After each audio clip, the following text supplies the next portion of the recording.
Welcome to HDFC Life presents live sessions in partnership with ET Now. Now, retirement may feel like a far-off milestone, but in today's India, with rising life expectancy, inflation and changing family dynamics, financial independence in one's golden years has never been more critical. Planning ahead is no longer optional, it's essential. In this episode today, we explore how banks and insurers are working together to help Indians prepare for life after work. Whether that means starting early, making smart choices, or leveraging life insurance solutions for long-term financial security. Joining me today are two leaders who bring deep insights into this very conversation. Mr. Venkatraman R., EVP and National Business Manager, Bancassurance, Investment Products and Virtual Relationship Banking, Equitas Small Finance Bank. And also Mr. Namit, Group Head, Key Alliances, HDFC Life. Venkat, Namit, both of you, thank you so much for your time today. But Venkat, if I could start off with you, when you talk about life expectancy, we're all living longer. That also means longer retirement periods, right? And longer need for insurance as well. How is it that you're mapping the entire financial journey? Because your need from insurance is much more specific and elongated to begin with. Okay, so put this in a perspective, we're talking about retirement as a approach towards using various products. See, one of the fundamental issue today is the life expectancy has gone up, right? Today, the latest record says that average life expectancy is around 72 years, which means you're going to live longer for another, 15, 20 years for you to actually have money to spend post your retirement. Post the retirement, continue to have the same lifestyle that you probably enjoyed when you were working. Now, there are two scenarios that arises. One is your employability goes off after 60 years, and then your medical, actually that is where the biggest challenge today is. Today, your medical inflation is as high as 15%, which means you need to provision a good amount of corpus for your medical expenses and also plan for the lifestyle. Today, the biggest challenge is that the family demographics have changed, and people in urban cities, if you see, they are moving more and more away from the joint family scenario to, nuclear family kind of a structure. When you were in a joint family, the fallback mechanism was very much there. When you needed a financial support, there was a fallback mechanism. But more and more in a nuclear family structure, you need to actually take care of yourself and plan for the requirements. Age group between 35 to 50, which is a sandwich generation, you may call it today, they have a big challenge because they have to take care of their children's education and requirements, and also they have a dependent parents whose health needs, etc., has to be taken care, besides their own lifestyle expenses and other things. So it's a very big challenge in terms of planning for the retirement at this point of time. Now, interestingly, if you look at the age, the average age of an Indian today is around 28 to 30, which actually gives a lot of scope for people to plan early so that they are prepared, post-retirement in terms of whatever they require. But unfortunately, today we are also moving into a consumerism where spend is more than the savings. People are more pushed towards the spend, and the aspiration is even higher. Aspiration is very high. So people tend to miss out on that basic requirement as far as savings is concerned. Now, for a moment, let's keep life insurance as a product. But then if you look at overall, savings as a component is needed for you to be prepared for the future. Now, when you look at savings, I just believe in a thumb rule, it is 25 to 30% of your income should go into savings. Now, that 25 to 30% today, whether it is sufficient, I don't know, depends upon what your lifestyle is, depends upon what your need is.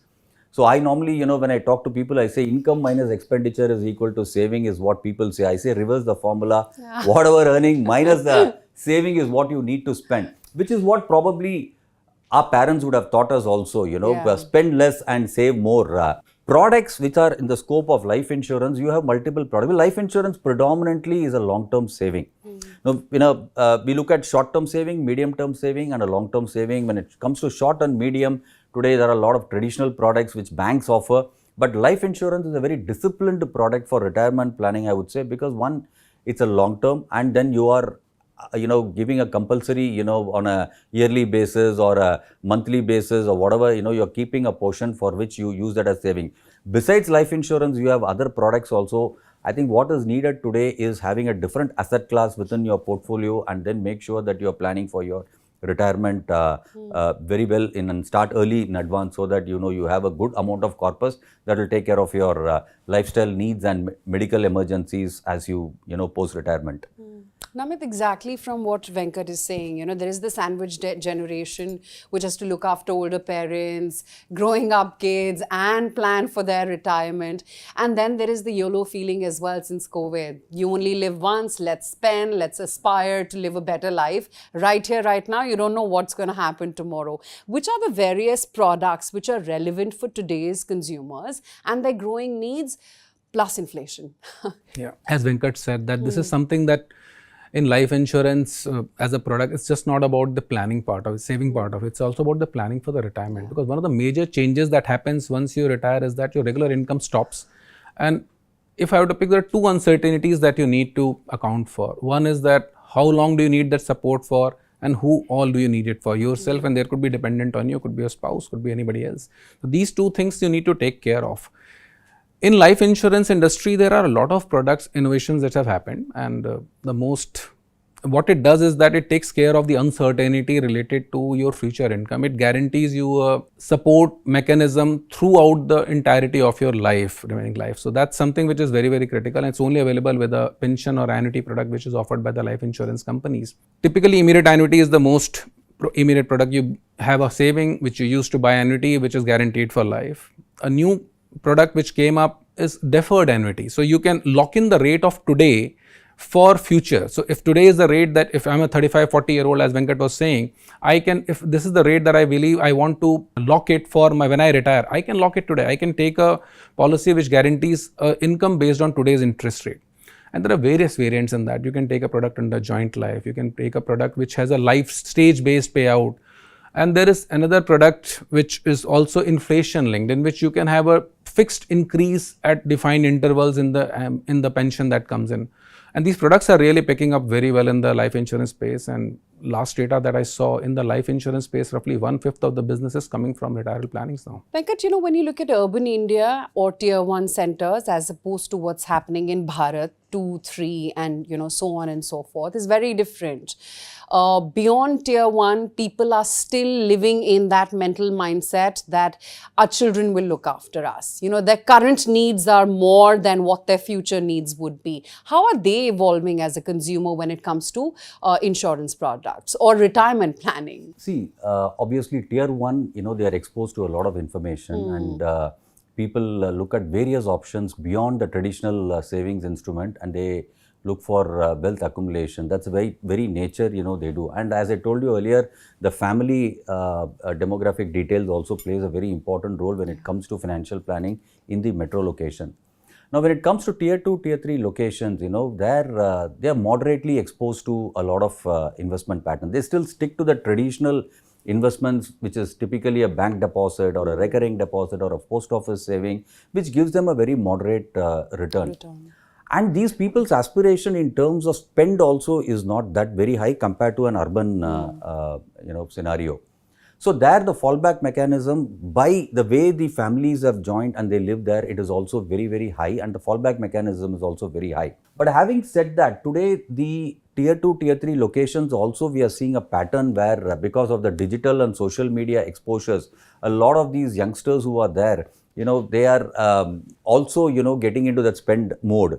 And interestingly, if you look at, they are also now slowly getting into that habit of savings, which is beyond your traditional bank deposits, a product, kind of a product. So that way, the retirement, I wouldn't say they're ready for retirement planning, but then saving as a concept, they are getting into it, and most of the people are also getting exposed, particularly the young gen who are migrating from the tier 2 to tier 3 to the metro cities. Now, they are also getting exposed, and they are looking at avenues which is beyond the traditional investment, which is, if you say in tier 2, not just deposits, they do invest in real estates also. They say in the olden, you invest only in land and gold, that takes care of everything. Tangible assets. Yeah. So they continue to believe in that aspect compared to metro cities, which look beyond those tangible assets at this point of time. Right. Namit, when you talk about retirement planning, I think it's more about the subject also intimidates you. You don't know where to begin. What's the step-by-step guide if someone has to start planning for their retirement today? And let's assume various age brackets, 25 to 30, and then, 40 and beyond, and then 50 plus. Where do they start? I remember a quote that I read many, many years back, and it has stayed with me, and it's attributed to Mark Twain, says that, you should plan about your future because you're going to spend the rest of your life there. It stayed with me, and somewhere, I think Venkat mentioned about it, that people today look at whatever money I get, let me spend first, and whatever is left, I will save from that. And you have to reverse the equation, as he rightly pointed out. You have to save because this is something which is going to determine how much money you spend on your day-to-day or lifestyle. And there's another author that I've read and I resonate with. There's a gentleman named Scott Pape who has written the book The Barefoot Investor, and he advocates for financial planning for everyone. And there is something which he speaks about, saying that expenses typically should be categorized into two parts. One is essential expenses that you need to live on a day-to-day basis, like groceries, even health insurance for that matter.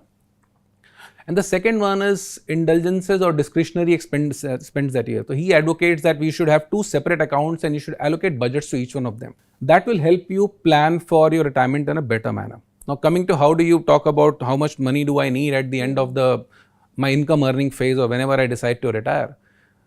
The simple equation is look at whatever is expenses that you are incurring today and multiply it by the inflation rate. It could be 4, 5, whatever is your calculation, and extrapolate that expenses. The thing about essential expenses is that there the inflation you can expect it to be slightly moderate because it is directly under the purview of government, and we being a democracy, government would not want it to go up significantly higher out of the control. But the discretionary expenses, there the inflation rate can be much higher than what you see on an average. So if you were to extrapolate the expenses that you have, we all know the rule of 72, right? For investment, that if you divide 72 by the rate of interest that you can generate, that's the time your money will double. Unfortunately, that rule applies to inflation also. So if it is 5-6% inflation, in 12 years, whatever money you're spending today will become double. So you need to take care of that aspect. How is it that you think that there is that one actionable idea that all of us in our working lives can take, which will secure a better retirement age for us? Let me start with you, Venkat.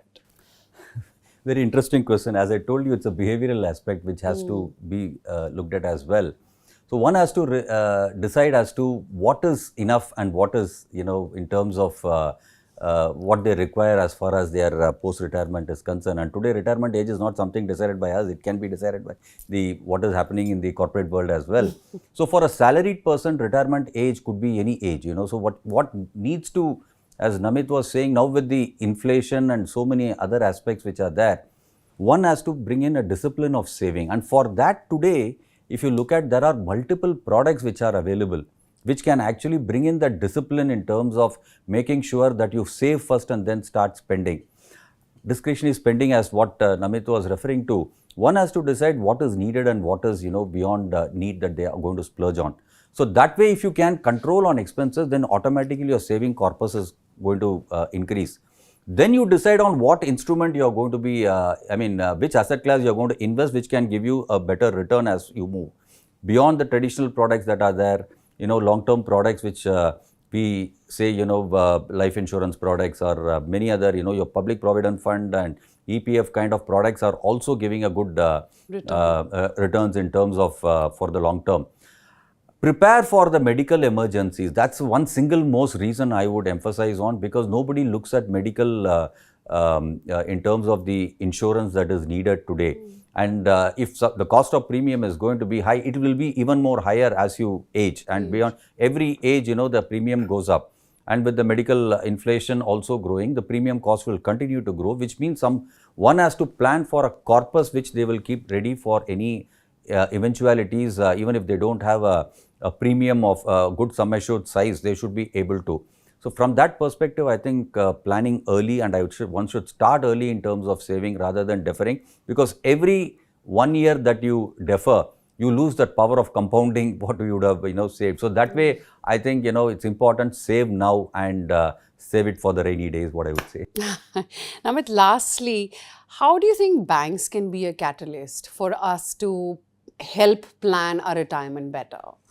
So, the good thing about India is that banks have a lot of credibility when it comes to consumers, and you have the best of professionals working, and they are governed by a regulator which is always taken steps to protect the interest of the customers. So when you look at a bank, it helps us reach to the nook and corner. You spoke about tier 2, 3, I'll say tier 4, tier 5 also, everywhere. Bank is one of the biggest distribution channels that we have, which helps us reach the last household, last mile helps us cover. So what banks do for us as an insurance industry, or even for a mutual fund or an NPS, they make all the products available to the last customer, what entire bouquet of products. And it's no surprise that today banks are at the forefront of the distribution that we have in India, and all the financial products are there. I would add one thing to what Venkat said, is that when you plan for your retirement, when you plan for your post income earning days, you must distinguish between what you need to take care of your essential expenses, and then the discretionary gets built on that part. If not anything else, you should at least plan for your essential expenses with a fixed monthly or half yearly or quarterly annuity from an insurance company. They are the best professional fund managers which can give you a sustained life throughout your lifetime.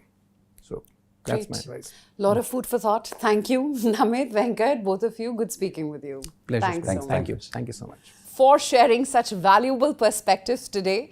What we've heard is clear. Retirement is not a distant event, but a stage of life that requires thoughtful planning, starting early, saving consistently, and protecting against uncertainties. Life insurance plays a pivotal role here by combining protection with retirement, focused solutions that ensure dignity, security, and financial independence in the golden years. As India looks ahead, the journey toward retirement security must be built on collaboration between banks, insurers, and policymakers. Together, they can expand financial literacy, provide innovative and easy-to-access retirement solutions, and address challenges like rising healthcare costs and longer life expectancy. By doing so, India can move steadily toward a future where every individual has the tools and confidence to retire with dignity and independence. That's all on this episode of HDFC Life Presents Live Sessions in partnership with ET Now. Stay with us for more conversations on how financial protection is shaping a stronger, more secure India.